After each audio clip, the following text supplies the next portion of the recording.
होगा सर। ये डंडी के बाद में बोला व्यवस्थित नंबर एक खतर के अनुशासन में राज्य मतलब शांतिपूर्वक उपका के है स्थान में शांति में खतर चाहे चाहिए ना लेकिन भी खतर की याद नहीं हाँ याद ठीक बात है। अनुशासन के परिचय गुड़िया के छात्र अतः बच्चे बच्चे आप लोग अनुशासन का परिचय आप लोग दे के मिसाल कायम कीजिए बाद में अंग्रेजी के अनावश्यक जब प्रोग्राम स्टार्ट हो तो अतरा मल कूदना चाहिए नेपाल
सर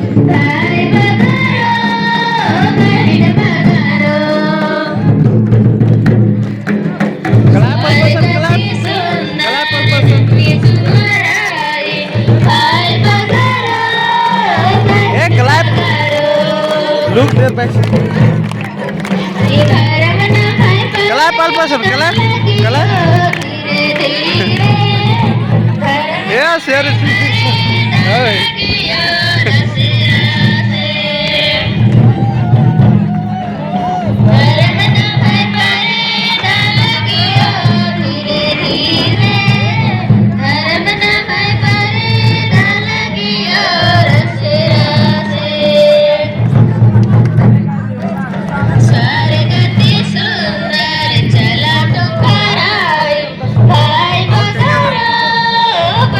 खतर होकर के प्रेरित करना रे एक दूसरे के सहयोग करना हौसला छीना जैसे कि हौसला इससे ताली से होकर के खतर में मस्ती नहीं रहना तो सहयोग नहीं डंडी के बाद में तुरंत इलाजमेंट उनके ने ठीक तुरंत खुद से मतलब एनर्जी का फायदा बना एक दूसरे के हौसला भी किया उतारने के सबसे ऊंची हमको उतार ली है पहले जब भी लेके सामूहिक प्रोग्राम होते बने हाँ जेवंदा उपकर